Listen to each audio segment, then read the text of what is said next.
Hello there, lovely people. It's Alex from Nintendo Life here, and yeah, Nintendo just had a Nintendo Direct, finally. It was a Nintendo Direct Mini, and it was called a, what was it, like a partner showcase? What was it called? Yeah, Nintendo Direct Mini Partner Showcase. And, you know, just from the name alone, you know, I didn't set my expectations up high, but good grief. I've got my suspicions as to why it is the way it was, rather than anything better or anything like that, you know, being really, really uninteresting. But, you know, I'm going to talk about that in a bit. Let's at least give it a fair shake, because it wasn't without any kind of merit. So let's just look at it. But anyway, that's more than enough waffling. Let's dive right into things. Okay, let's do it all in the standard order. I had to double check my notes before doing this video to make sure, was it really only 5 things they talked about?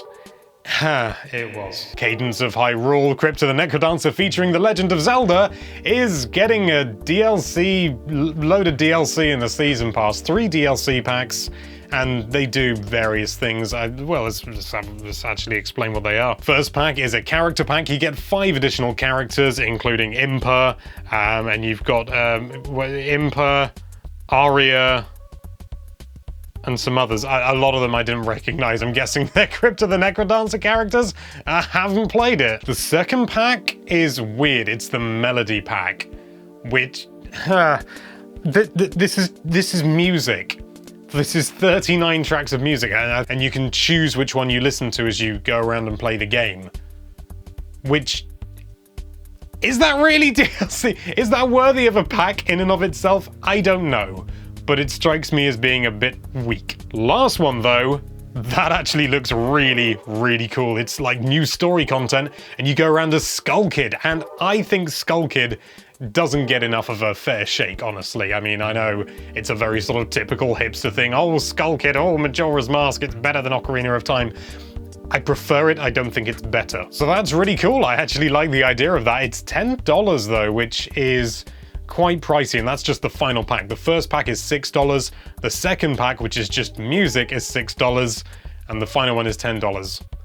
I mean, the pricing seems to be a little bit off there for me for what is a relatively small game. It's a great game, don't get me wrong, but Next up, there was Rogue Company, which is a sort of a third-person shooter. It's an online crossplay thing. It's developed by Hi-Rez, who do a number of what I think are really good games, like Paladins is, in my opinion, definitely the best. And I was actually, you know, sort of moderately interested in this, you know, sort of, oh, you know, an online shooter.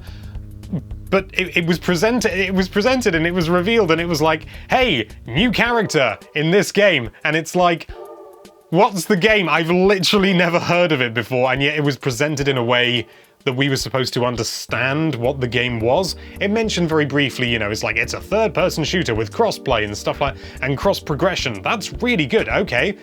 Is it free to play? Is it, you know, sort of, is it microtransaction based? Is it premium, you know, buy in advance? I'm guessing it's free to play. I maybe should have looked it up. I can do that now. It is. I genuinely wanted to learn more about this game, and yet it was here and gone in a flash. It didn't really explain anything. It's just like, go online or against AI. Brilliant. WWE 2K Battlegrounds. I've not really got any interest in wrestling games or wrestling as a whole, to be honest. It's just something that's never been part of my life.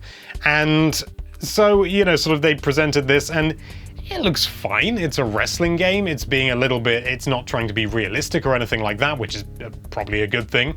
And it's just kind of mucking around. It looks like semi-chaotic, crazy fun. It was, again, presented in a bit of a weird way, just, you know, a load of supposed wrestlers, I suppose. Again, I don't know, I'm out of the loop on that side of things. You know, sort of pretending to play the game and going, whoa, I spun that boy around like pizza dough or something like that. It was fine, but, you know, it didn't really, again, it didn't really explain anything about the game. And generally in a direct, you know, like a standard direct in amongst a load of other stuff that's really wordy, that would work. But this, again, was just kind of just on its own, and it was just like, ha, this wrestling game is coming. It looked fine. I'm sure wrestling fans will have fun with it, unless it's got a reputation for being rubbish. Again, I really don't know. And then lastly, we had a kind of a joint announcement. They said, this is the final thing we'll reveal, and then they revealed two things, which felt kind of, what? Shin Megami Tensei 3 Nocturne HD Remaster, which I don't think is too much of a stretch to say is an HD remaster of Shin Megami Tensei 3 Nocturne. Interestingly, it's being called a remaster even though it's being made brand new. It's a remake of the game, and it's a series that is held in very high regard. It's not a series I'm interested in, but I'm well aware that there are many people who are, and you may be saying, Alex, how can you possibly be in games journalism and have never played a Shin Megami Tensei game? And to that I say, why do you think we hired Xeon? It looked fine. I'm really not an authority when it comes to talking about it, but just from what little I know, yeah, it's a pretty big deal that it's coming out.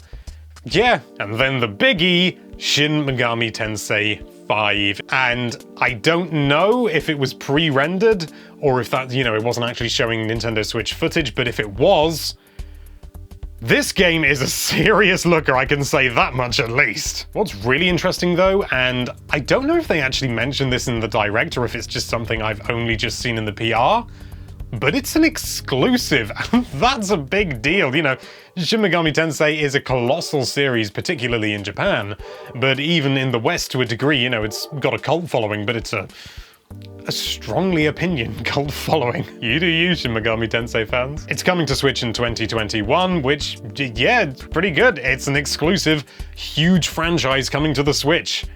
I don't even have to know anything about the series to know that that's a good. But that was it.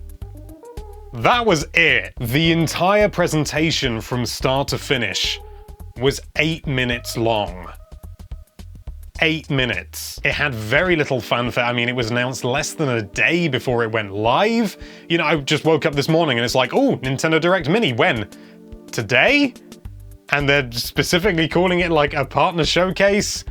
And I just thought to myself, I'm not gonna think about it. I'm just gonna watch it when it comes out. So then I can't be disappointed. And I was still a little bit disappointed. And I suspect I know, and this is purely conjecture, why they did it and, why it is the way it is. Hello, I've been editing this video and I've realized I've been tremendously unclear here, so I'm re-recording this bit just to make sure that everything's not presented in the really confusing way that I did in the original recording. Basically, I think the reason that this went out was Nintendo just wanted to show something, just something to remind people that the Nintendo Switch is still getting new games. And in lieu of their own stuff, they just decided to throw together this, which is almost exclusively third-party and like Cadence of Hyrule. Basically, I think so it wasn't just an announcement for Shin Megami Tensei 5 and Shin Megami Tensei 3, so that there was maybe a little bit more meat on the bones. Unfortunately, I think it missed the mark, but I don't know, maybe it's just me. Well, I think that's cleared things up considerably more concisely. Let's now return to where the maybe 10-minute ramble ended. I mean, it is what it is. I found it disappointing, but it's not a big deal. I'm just gonna move on with my life, and this will probably go down as one of the worst directs ever, I think. But at the end of the day, I think it just had to go out. It's not like it's taking up a slot that a proper Nintendo Direct would have been in. I understand that a lot of people are going to be really quite annoyed about this because, we've been waiting for a Direct for so long now, and, COVID's thrown everything into whack. And so the announcement of a Nintendo Direct and people are going, oh, finally, I want to hear about Breath of the Wild 2, ARMS 2, Pikmin 4, Paper Mario, the next one. And we didn't get it. But Nintendo said it was a mini. They said it was a partner showcase, which, I don't think there's much more they could have done without just, putting out neon lights saying, don't get your hopes up. So it is what it is. It's disappointing, but hey. Let's just move on. But what did you think? Did you think it was fantabby-dozy? Did you think it was the best Direct that Nintendo's ever done? Let us know your lies in the comments below. Thank you so much for watching. If you like this video, then why don't you sit and stare at that subscribe button for 8 solid minutes, and be sure to check out nintendolife.com for all sorts of lovely Nintendo-related content. Thank you again for watching. Bye-bye.